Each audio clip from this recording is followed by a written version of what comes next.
Pessoal, vamos chegando.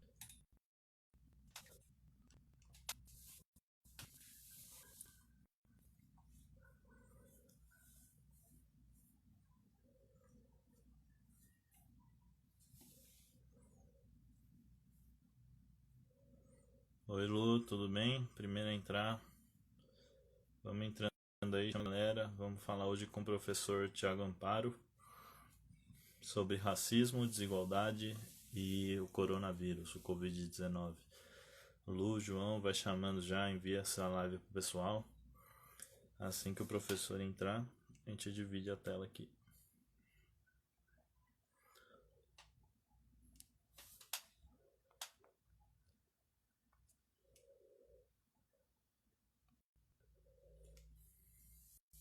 A Ava. Hoje teve uma conquista bem legal, que o projeto de acolhimento da população em situação de rua chegou junto com a prefeitura, estava entre os vereadores e agora chegou no Poder Executivo. E a princípio vão fazer um piloto com 300 pessoas em situação de rua.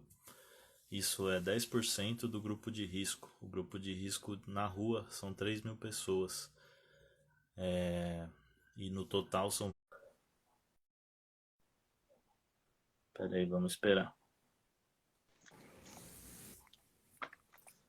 Fala, Thiago, tudo Tudo bem? bem, e você? Eita, não tô te ouvindo. Peraí.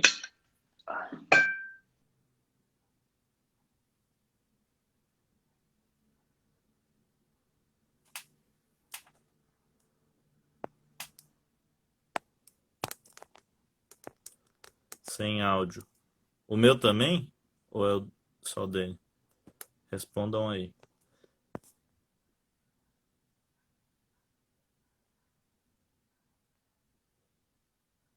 Deixa eu tirar e pôr aqui, vamos ver. Tô conseguindo ouvir bem os dois. Eu não tô ouvindo o professor. Só peraí, só um minuto. Eita, o que será? Será que é meu fone?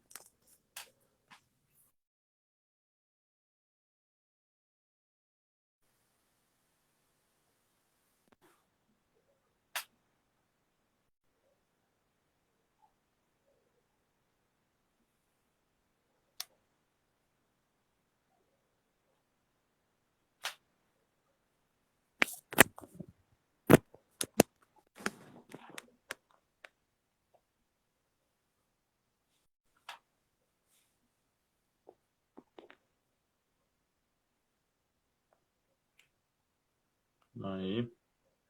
Vou tentar.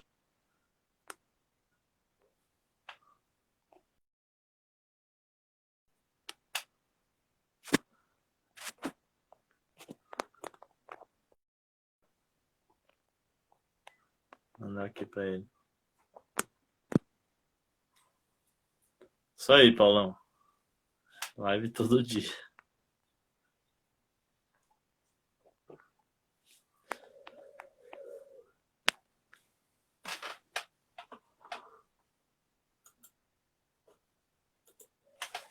Vamos esperar um pouquinho aqui. Probleminhas técnicos. Então, como eu vinha falando, hoje a gente consegue, se tudo der certo, o acolhimento da Pop Rua nos hotéis, que é algo que está rolando no mundo inteiro.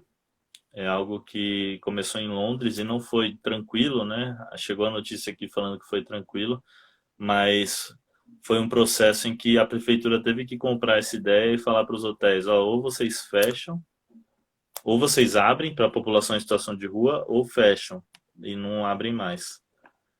Quem está de novo?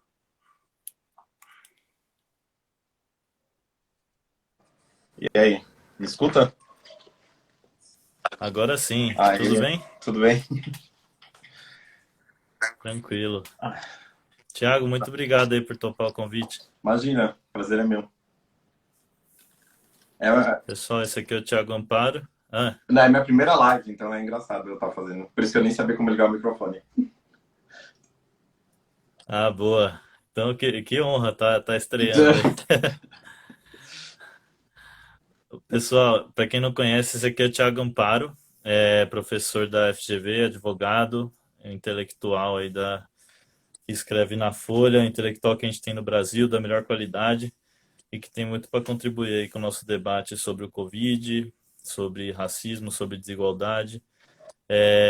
E Tiago, eu queria saber por que você propôs esse tema quando eu fiz esse convite. Eu tenho falado para a galera, pode escolher o tema, vamos falar do que tiver forte aí no seu coração, forte no seu dia a dia, do que você tem pensado bastante. Esse tema tem sido alguma coisa que você tem estudado bastante ultimamente? Então, acho que, assim, eu tenho estudado bastante a questão racial há bastante tempo, e acho que discriminação de forma geral, e aí diferentes tipos de discriminação.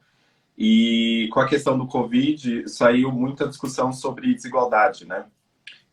E aí eu pensei, Uhum. putz, eu acho que uma discussão sobre desigualdade e a questão racial casa muito bem, porque muitas vezes a questão racial ela fica subentendida ou até nem subentendida no debate sobre desigualdade.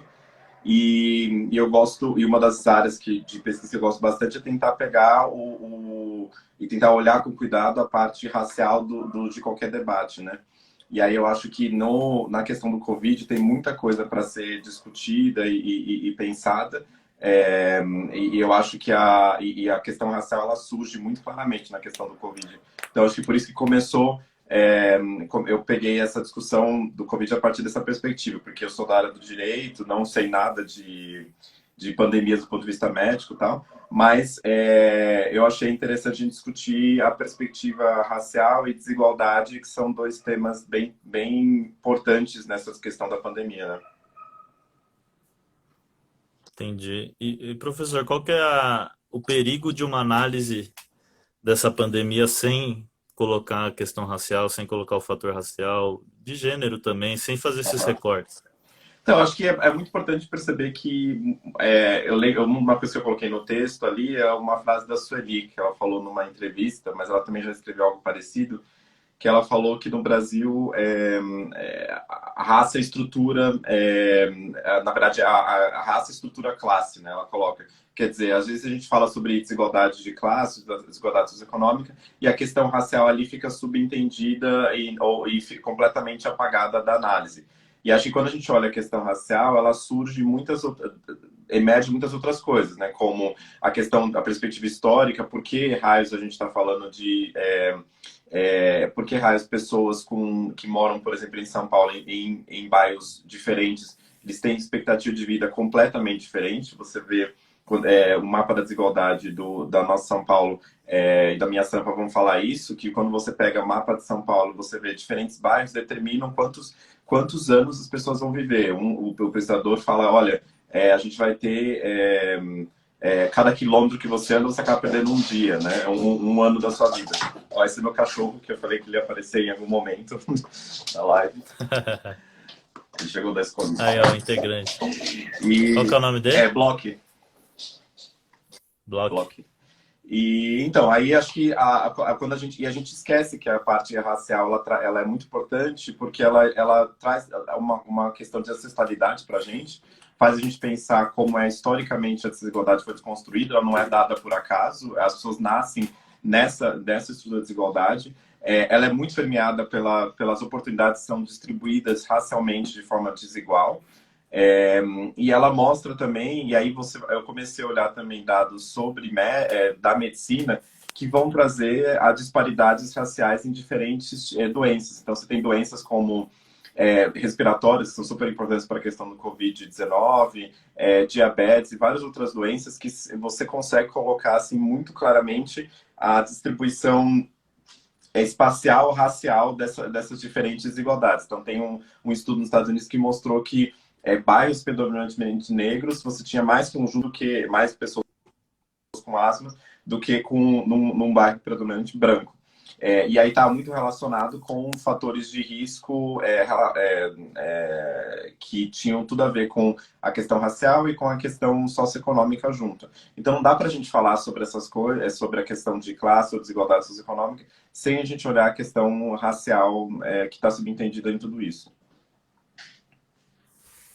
Entendi. E no seu texto você falou que esse recorte é negado tanto pela esquerda ao puxar e falar que é apenas sobre luta de classes e tal, Aham. tanto pela direita ao falar que existe uma democracia racial, que não existe isso e tal. Sim, Como é que funciona essa negação? não, sim, isso é verdade, assim, você tem de um lado, e aí eu peguei essa parte também que a Sueli vai trazer, que ela vai falar, ela tem uma frase muito forte, que ela vai falar, não importa se o governo é de esquerda ou de direita, eu continuo sendo uma mulher negra. E aí, essa perspectiva de que você, é, que, não, que de um lado você tem uma democracia racial, o mito da democracia racial, que tenta apagar identidades raciais, então tenta falar, não, não é sobre raça, é sobre outras coisas, sobre desigualdade no acesso ao SUS, etc e tal. E você tem uma parte da esquerda que vai falar, não, na verdade a gente está falando de só desigualdades socioeconômicas e ponto, não outras. O problema é que a gente vê que, mesmo quando a gente olha a pessoa, tem um outro estudo que não era sobre pandemia, mas que aconteceu também nos Estados Unidos, que mostrava que pessoas de classe razoavelmente parecidas, brancos e negros, eles tinham acesso a desigualdades, a oportunidades completamente diferentes, é, e mostrava que, na verdade, a possibilidade das pessoas de networking, de sobrevivência, de resiliência no momento de pandemia, elas são muito diferentes dependendo de qual grupo racial você está. Então, tem também, tanto do lado da esquerda quanto do lado da direita, muitas vezes o apagamento dessa discussão. E também porque a gente sabe que tanto em partidos de esquerda quanto partidos de direita, claro que mais na direita, você tem também uma predominância de pessoas brancas, né, pautando o debate. Então, esses dias a UOL fez um debate, foi o UOL, fez um debate sobre o que a esquerda pensa sobre um determinado assunto. E aí era só pessoas brancas e uma mulher entre todos os outros homens brancos. E aí você pensa, se essa é a liderança da esquerda, imagina como é na direita, né? Porque muitas vezes quem pauta o debate não são pessoas negras. Então, muitas vezes a questão racial ou é colocada, ou ela é não colocada, ou ela é colocada simplesmente como um adendo, como um recorte ali que não importa tanto, sabe? Sim. E hoje, por mais que a gente tenha aqui o SUS, ainda permanece, né, essa desigualdade é, da qualidade da saúde, né? Por mais que o acesso seja às vezes democrático, a qualidade da saúde, a qualidade de um tratamento é muito desigual e quem frequenta o SUS é maioria negra. Saiu o texto da Folha que eu não lembro a porcentagem, mas que nos Estados Unidos tantos por cento a mais que morrem são negros com Covid-19, Sim, porque lá também é tudo privado, né? lá ainda tem mais a dificuldade, que não tem um serviço universal. Aqui, mesmo com o serviço universal, tem alguns problemas, né? Que tem, claro, uma parte considerável da população e principalmente de negros, que é acho que 60 e poucos por cento de negros, que dependem exclusivamente do SUS. Outro dado importante do SUS é quando você olha o número de leitos hospitalares, você vê que eles são distribuídos de forma muito desigual, então dá para você colocar em cima disso o mapa de desigualdade socioeconômica, racial, etc. E você vê a diferença, a falta de leitos, especialmente nas zonas periféricas. Há pesquisas na área médica mostrando que muitas vezes médicos gastam menos tempo e menos recursos com pacientes negros do que com pacientes brancos. Tem toda a discussão em outra área sobre violência obstétrica, então que mulheres negras muitas vezes não recebem os mesmos tipos de anestesia, de medicamentos na hora do parto e também na gestação, quer dizer, com aquele estereótipo de que você é negro, você consegue aguentar. Então,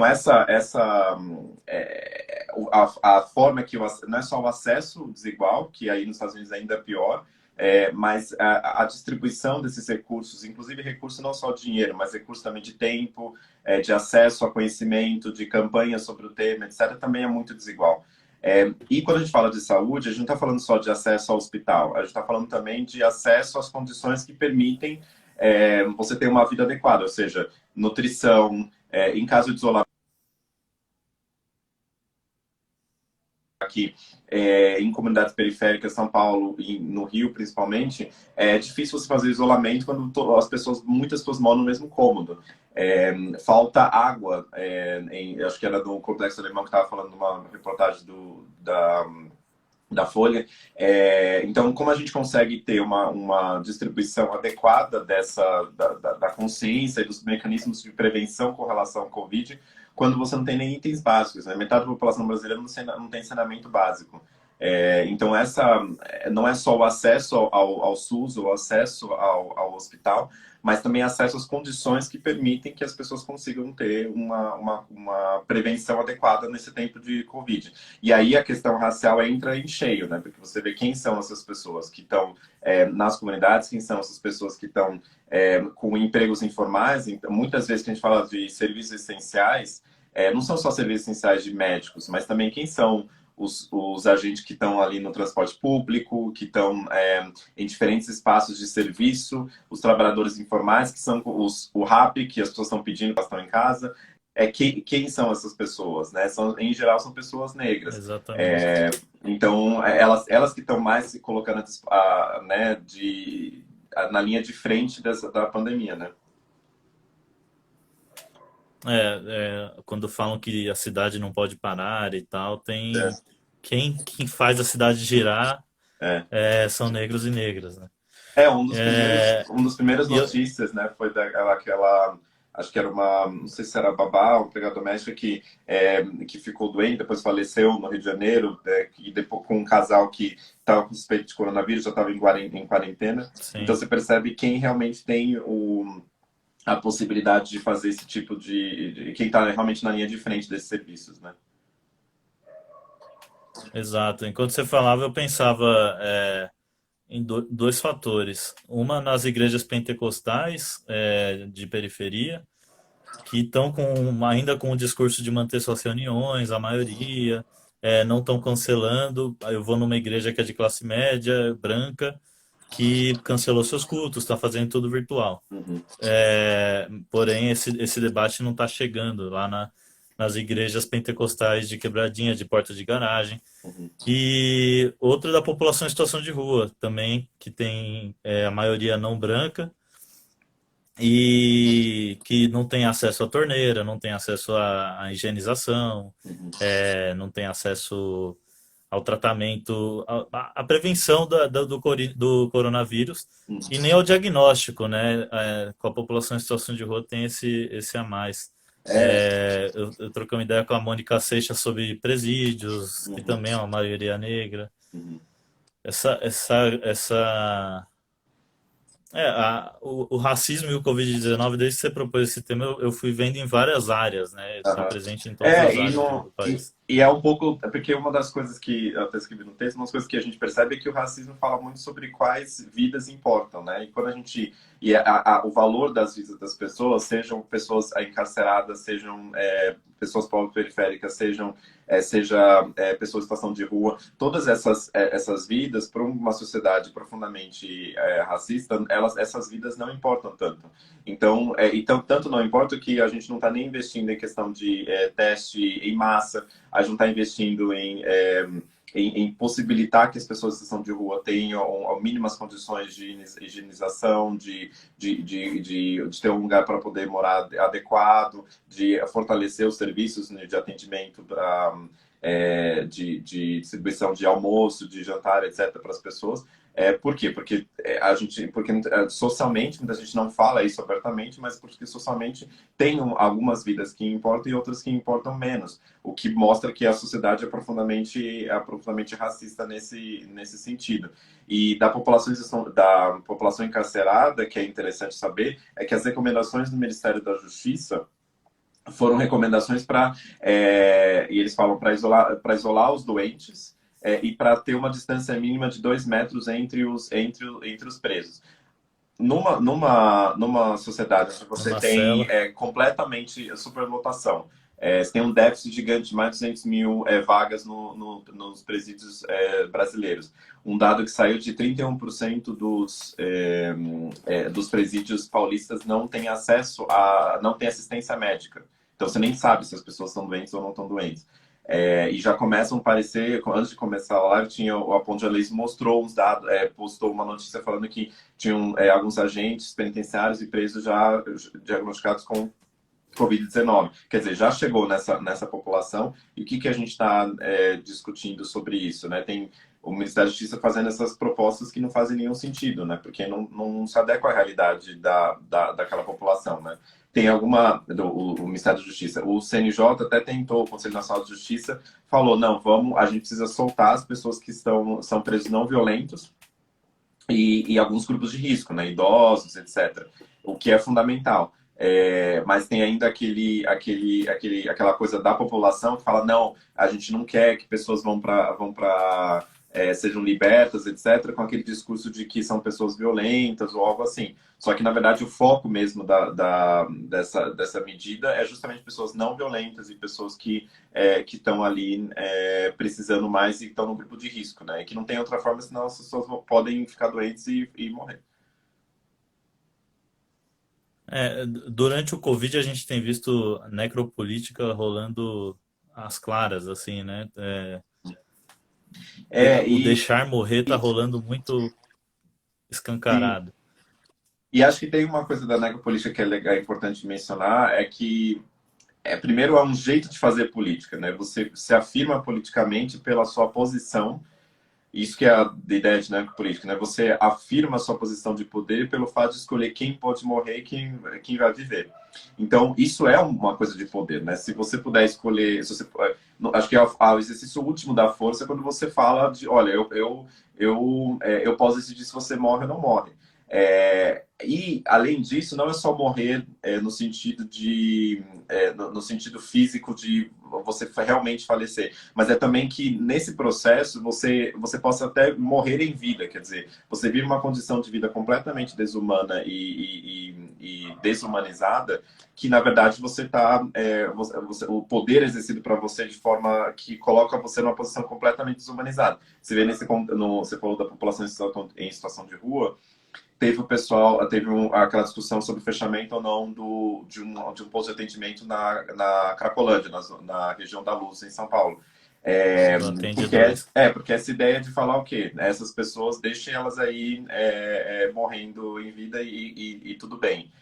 Que essa é uma expressão de necropolítica, né? Desse poder de você decidir quem vive e quem não vive. O que é algo muito drástico e muito forte, né? Ô, Thiago, e uma coisa que está muito presente aí até na televisão e tal, é aquele debate que eu acho bem besta, de quando falam, tem que escolher ou a economia ou as vidas, ou as pessoas.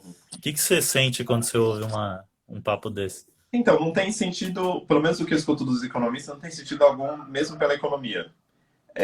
Porque o custo que você teria, se você pensar, se você nem for uma pessoa humanista e pensar em direitos humanos, nada disso, se você pensar em um custo econômico, você não ter as medidas de prevenção agora, ter uma tragédia no sistema de saúde, uma tragédia social gigantesca. O que vai acontecer depois disso? O impacto econômico é maior do que o impacto econômico de ter uma restrição que é dura, efetivamente, né? É claramente dura a curto prazo, para que a gente consiga voltar a uma certa alguma normalidade daqui a pouco tempo. Então, isso é o raciocínio econômico numa situação de crise. Você pensa, eu vou apertar os cintos nesse momento para que depois eu consiga, voltar à ativa. Então, isso é mais economicamente efetivo do que o contrário, de você falar, não, a economia tem que continuar vivendo e continuar seguindo, e aí você corre o risco de ter um colapso no sistema de saúde. E as pessoas também acham que essa escolha assim, entre vida ou economia, porque a economia é feita de pessoas, né? E a economia é feita de pessoas que estejam saudáveis e que consigam viver. E eu fico pensando, se num sistema... todo o propósito de um sistema capitalista é que você tenha algum acúmulo de capital. Se no momento de crise esse acúmulo de capital não pode ser usado para socorrer as pessoas que mais necessitam, por meio de uma renda básica universal, para uma renda básica emergencial, como no caso dos residenciais, Se o sistema não serve para isso, então para que ele serve efetivamente, né? Porque a gente nunca e economistas vão falar que a gente está num nível que a desigualdade é profunda, mas também no mundial, mas também a gente nunca teve tanta riqueza no mundo hoje, como hoje. Se essa riqueza ela não pode ser rearranjada num contexto de pandemia para que a gente tenha efetivamente o socorro de pessoas que estão mais necessitando, não faz sentido algum essa estrutura econômica. Então, claro que vai ser muito duro, e claro que especialmente vai ser duro para pessoas mais pobres, para pessoas negras, para serviços precarizados e autônomos, sem acesso a algum tipo de estabilidade. Isso vai ser muito duro. E o Brasil é muito desigual. Às vezes a gente esquece, né, que a gente acha que nós somos muito pobres. Na verdade, é uma das maiores economias do mundo, mas é o nono país mais desigual. E aí, quando a gente olha assim, a renda média brasileira é em torno de R$ 1.500 por a renda familiar. Então, a gente está falando de uma perspectiva de uma sociedade muito precarizada e muito pobre. Então, nesse contexto, vai ser duro mesmo a curto prazo. Por isso que a gente tem que exigir que o governo tenha medidas, efetivamente, de renda básica e de que a gente consiga socorrer as pessoas a curto prazo. Não fazer isso vai ter um custo econômico muito maior de colapso do sistema de saúde, colapso social, etc. Sim, e vai guardar esse dinheiro para quê, né? Vai guardar É, essa riqueza para quê? E acho que tem uma coisa de uma classe média também que é importante mencionar, é que às vezes as pessoas acham, não, mas eu tenho um plano de saúde, eu consigo sobreviver, eu consigo viver. O problema é que tem vários problemas com esse argumento, né? Primeiro que sim, quem tem sistema de saúde está numa situação relativamente melhor, o problema é que num contexto de caos social, de uma necessidade de leitos hospitalares, o governo tem possibilidade de socorrer aos hospitais particulares para utilizá-los como leitos do SUS. Isso é permitido. E também, nenhuma sociedade, nem nos Estados Unidos e outros onde você teve a pandemia, também o sistema privado de elite não conseguiu dar conta da demanda. Então, ele também entra em colapso. Logo no começo, quando começou o coronavírus, que chegou mais nas pessoas mais ricas, que estavam viajando, etc., hospitais como o Einstein também tiveram atraso nos testes de Covid-19, porque o sistema não aguenta. A lógica exatamente de um plano de saúde é igual a lógica de banco. Se todo mundo fosse amanhã tirar todo o dinheiro que você tem no banco, o banco fale, porque a lógica, a estrutura, a lógica é que ele não vai dispor ao mesmo tempo do serviço para todas as pessoas que contrataram. A mesma coisa do plano de saúde. Ele quebra se todo mundo for ao plano de saúde ao mesmo tempo. Como o SUS também quebra, porque não tem condição para atender todo mundo. Então, não tem muito socorro, senão a gente pensar uma forma de solidariedade que leve em consideração essas diferentes igualdades no combate à pandemia, né? Sim. Você falou de solidariedade, tem um texto do Harari que ele soltou esses dias É, aí, que ele falou que se cada país ficar nessa de cuidar do seu, cada cidade cuidar da sua, e não existe esse compartilhamento de riquezas, a gente está ferrado, porque vai manter a desigualdade. Países mais desiguais, países mais pobres, mais desiguais vão continuar se ferrando mais com esse processo do corona. Enfim, é, que e, líderes têm que ser solidários nesse período. e a solidariedade é global porque os problemas são globais, né? Então, quando a gente está falando de qualquer desses problemas, mudança climática, desigualdade, a gente está falando de pandemia, não tem nada mais global do que uma pandemia, né? A gente acompanhou, antes de chegar aqui, a gente acompanhou dia a dia, semana a semana, o que está acontecendo na China, depois aconteceu na Itália, aconteceu na Espanha, e aí aconteceu nos Estados Unidos, aí chegou aqui, etc. Porque é um fenômeno global, né? E que requer soluções globais. E aí, por isso que quando a gente vê pessoas, como né, o presidente falando deturpando as mensagens do diretor da OMS, da Organização Mundial da Saúde, você percebe quão problemático é isso, porque você esses problemas não vão ser resolvidos com nacionalismo que nos une, né? Assim, como supostamente, eu até brinquei esses dias no Twitter, falei que era um nacionalismo, como é o nome? Nacionalismo pandêmico ou nacionalismo imunológico, eu coloquei. Porque o presidente disse algo como, não, brasileiro consegue suportar tudo, pula esgoto, etc.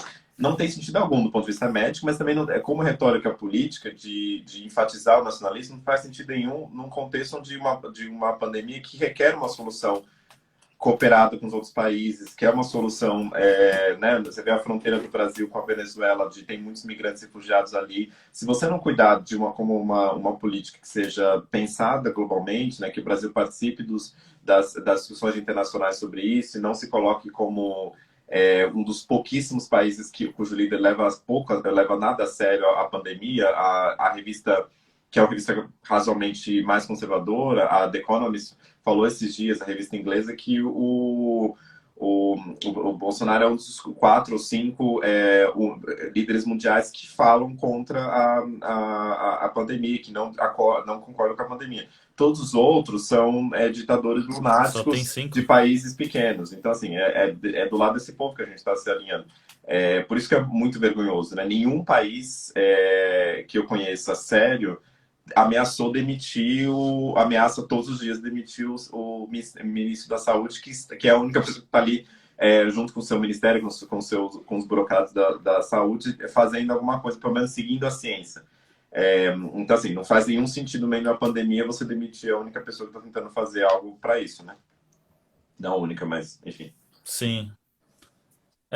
Tipo, fechar a fronteira é efetivo, porém, pandemia existe desde antes de existir avião, existe pandemia desde a Idade Média, sabe? Diminui a velocidade, mas até existir a vacina, a contribuição, tudo isso. E eu acho que aí tem uma coisa que também tem a ver com tudo com a questão racial, que é a gente gosta, acho que talvez seja uma coisa bem natural nossa, a gente gosta de fechar os olhos para as coisas, né? Então, da questão racial, por exemplo, tem um grande problema que é a alta subnotificação, quer dizer, o número de casos, acho que é 32 ou 38%, tanto aqui no Brasil quanto nos Estados Unidos também, de casos que você não sabe qual é a raça da pessoa, qual é a cor, a raça daquela pessoa. Sem essa informação, isso prejudica o combate à pandemia se você não tem os dados desagregados por gênero, por raça, talvez por classe, localidade, etc. E tal. Então a gente acaba fechar as fronteiras, embora elas possam ser necessárias a curto prazo e são permitidas pela lei do coronavírus, é, sem que isso seja acompanhado de uma ajuda humanitária nas fronteiras, né? Que esses dias eu vi que a Agência das Nações Unidas na fronteira Venezuela-São Paulo, São Paulo não, Venezuela e Roraima, eles fizeram uma ajuda humanitária ali, colocaram vários leitos, mais de 1.000 leitos emergenciais. Então, se você não simplesmente fechar a fronteira, como se quem fecha os olhos para o problema e não pensa em soluções de tentar ajudar do ponto de vista da saúde, né, da questão humanitária, isso não faz sentido algum, né? Então acho que a gente é muito hábil em, em esconder e fechar os olhos para as coisas, né? Sim. Ô, Thiago, você levantou a bola sobre o Mandetta e eu vou nos comentários Uhum. aqui que tem algumas perguntas sobre isso. Primeiro que estão elogiando o Block, O blog, gostaram dele. daqui a pouco ele aparece de novo. E perguntaram qual a possibilidade do ministro ser demitido, qual o seu olhar para a população que é obrigada a sair de casa por causa de trabalho, Uhum. dos afazeres, caso o presidente escolha que seja assim. Então, acho que tem uma. Acho que ele está. Todos os indícios que aconteceram, principalmente hoje, né, que a gente viu um dos secretários ali de atenção básica falando que pedindo demissão e depois o ministro não aceitou, e aí então acho que ele está bem na corda bamba mesmo, o que é deplorável, porque, enfim, né, como a gente estava falando tem muitos problemas também com a gestão dele, não é que ele é muito completo, mas ele é uma das pessoas que está sendo ali pautada pela ciência, né? Que já é um ganho neste governo. Agora, então ele provavelmente talvez caia nos próximos dias, ou até hoje ainda. Mas, e aí o que acontece também com pessoas, o essencial, o que a ciência diz é necessário que a gente faça isolamento social, que é a medida mais eficaz para para a prevenção do Covid-19. A gente sabe que no contexto brasileiro de profunda desigualdade, isso não é possível para muitas pessoas. E aí, para isso, a gente precisa fazer o quê? A gente tem redes de solidariedade que devem ser fortalecidas. Você tem pessoas que eu conheço como o René Silva, o Raul Santiago, que estão no Complexo do Alemão e outros lugares. Gente aqui também Paraisópolis, os lugares aqui em São Paulo, que tem fortalecido redes de solidariedade para as pessoas nas comunidades. Então, você pensar distribuição de alimentos, distribuição autogestionada, né, de itens de higiene, etc. Mas não só isso, você precisa ter uma política efetiva do governo de renda, de que a renda realmente chegue nas pessoas que mais precisam, dessa renda básica chegue nas que as pessoas realmente precisam. E uma responsabilização por parte do judiciário, do governo, com relação às empresas que desrespeitem violem direitos trabalhistas e que desrespeitem a quarentena, né? Então, eu tenho relatos assim, anedóticos de pessoas que são obrigadas, assim, de forma subentendida a trabalhar, então elas têm que ir trabalhar, mesmo elas tendo um emprego formal, porque elas podem ser ameaçadas, que elas precisam ir para o trabalho. Então, acho que o isolamento seria ideal, mas a gente sabe que, e essa é a principal medida que deve ser feita por todos, e que todos devem contribuir, seja por rede de solidariedade, fortalecimento, seja o governo ajudando na questão da renda básica, e seja as empresas também assumindo sua responsabilidade de que, olha, a gente não vai demitir as pessoas, ou a gente vai tentar conseguir que alguma medida que permaneça, né, o acesso à renda básica e a uma vida digna nesse período, né? Vai ser difícil mesmo para muita gente, especialmente numa cidade muito desigual e muito racializada como a nossa, né? Muito racista como a nossa. Sim. E eu tenho visto bastante empresa meio que incentivar a doação, ter essas políticas de não demissão e tal, mas você acha que isso dura?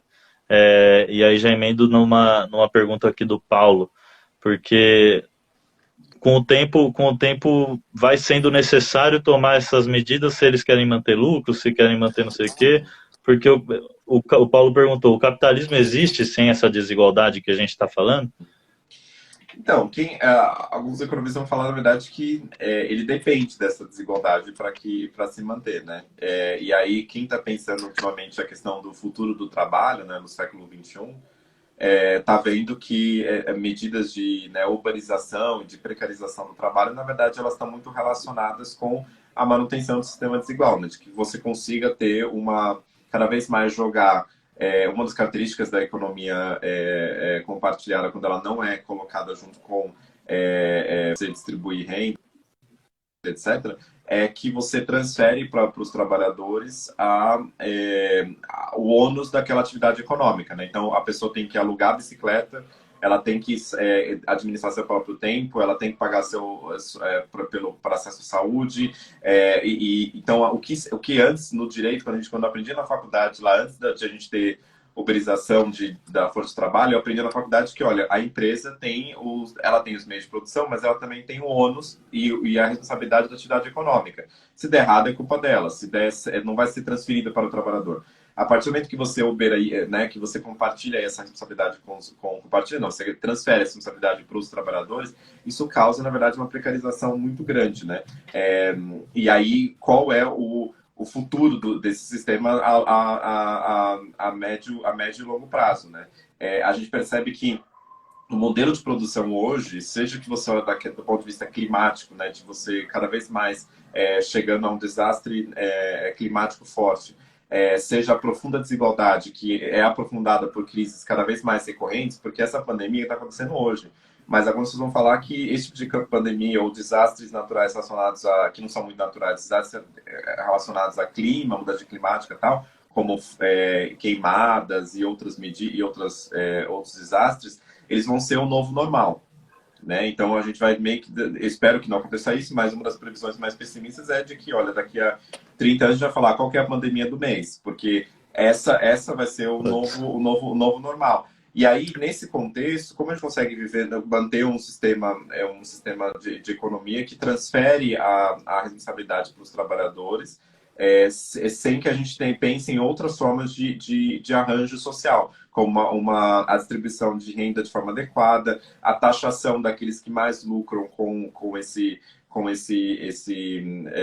sistema. E aí é muito engraçado que no Brasil a gente, muitas vezes, eu brinco, às vezes fala que a bússola ideológica, ela pirou completamente. E quando a gente fala de taxar mais lucros e dividendos, as pessoas falam, nossa, mas aí vem a pessoa que é comunista, socialista, etc. Países ricos fazem isso.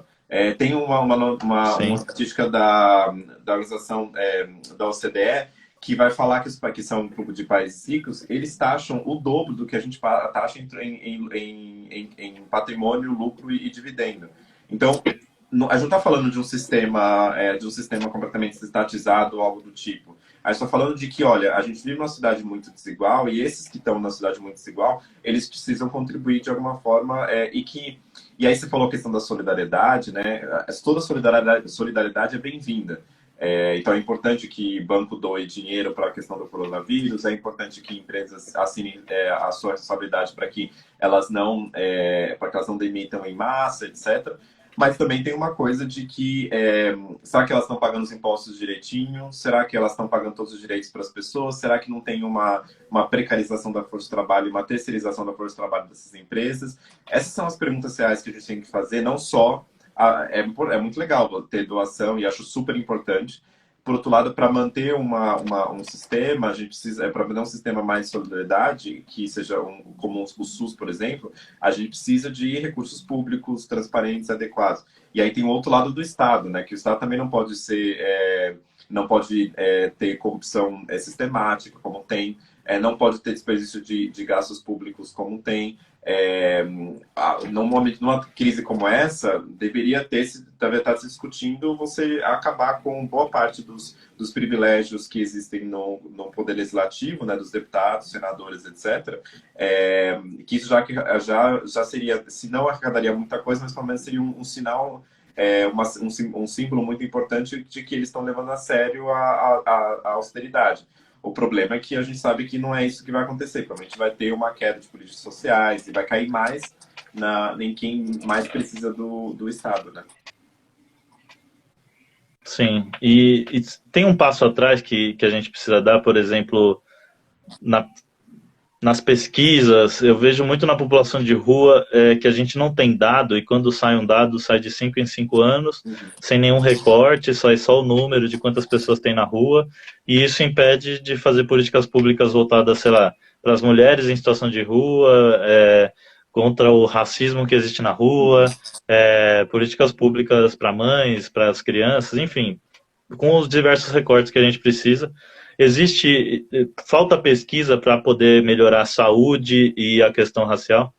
Então, faltam dados que sejam dados que a gente chama, né, de dados segregados em diferentes categorias. Isso que significa isso? Significa que não é que a gente precisa não é que amanhã a gente precisa fazer uma política, olha, vamos fazer uma política Covid-19 para negros. Não é isso. Não é a setorização da política. É você pensar na política, em qualquer política que seja a política de habitação, seja a política de atendimento a serviço social, seja assistência de serviço social, seja a política de combate à pandemia, você ter dados sejam possíveis de ser desagregados por raça, classe, por gênero, por diferentes categorias, LGBT, e por diferentes categorias que você precisa colocar ali. Por quê? Porque aí você consegue fazer uma política pública olhando realmente para as pessoas que mais precisam dessa política pública. E aí um dos dados, o problema que eu falei para você de pouca notificação, pouca anotação ali da questão racial da pandemia, isso é um problema muito grave, porque você mascara o problema, né? E aí eu lembro que meus alunos eu dei aula de Direito e Políticas Públicas, quando você vai olhar o beabá de política pública, tem uma coisa chamada ciclo de políticas públicas. E o primeiro ponto do ciclo é que você precisa você precisa convencer o agente público de que aquilo é um problema, de que existe um problema a ser trabalhado, existe um ponto a ser trabalhado. E que se você não tem dados para poder mostrar isso, você deixa simplesmente coberto esse problema. Então você vê no caso da população em situação de rua. Quando você não trabalha em dados e você não mostra que eles estão aumentando exponencialmente, a gente tem um pouco ideia de anedótico. A gente anda na rua, a gente vê mais pessoas em situação de rua. Mas a gente não tem dados concretos. E aí a política, como no caso de São Paulo, a política municipal de população em situação de rua, não consegue ser implementada. Justamente porque ela fica como um puxadinho ali, né, na Secretaria Municipal de Direitos Humanos, fica ali um puxadinho, na verdade, ela não se integra às políticas fim, né? Ele não se integra a política de assistência social, não se integra a política, ou se integra com poucos dados. Então, eu sou menos a favor de a gente tem que ter atenções específicas para grupos específicos, mas a gente também precisa ter produção de dados por quem consegue produzir esses dados, né, que em geral são essas grandes máquinas públicas, né, saúde, educação, assistência social, etc., ajudando a gente a compreender quais são os problemas reais que a gente precisa enfrentar. Sem isso, a gente fica um pouco anedótico, né? Agora que as pessoas estão discutindo a questão super grave e que comete muitas mulheres negras, a questão de violência sexual e feminicídio no contexto da pandemia. E só começou a se discutir isso porque você teve produção de dados mostrando que de feminicídios durante a pandemia em São Paulo. Isso é um dado completamente horrível que chama atenção para que você tenha uma política pública específica para isso. E que você mobiliza as estruturas, né, seja a Defensoria Pública e outras estruturas de combate à violência sexual, para efetivamente para poder lidar com essa situação.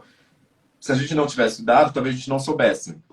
Ou quer dizer, as mulheres saberiam e elas poderiam, mas provavelmente as vozes delas não seriam escutadas se não tivessem esse dado que ajudaria a complementar a narrativa delas, né?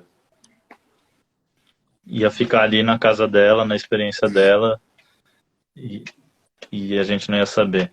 Ô, Thiago, muito obrigado. A gente está encerrando já. Eu vou dar uma lida assim, aqui por cima de novo. Ronilson assistiu aqui com a gente, Davi Lago, o João Moura. A Ketiele falou, Thiago, quero falar com você. Ketiele é pré-candidata a vereadora, mulher negra, periférica, ela é foda.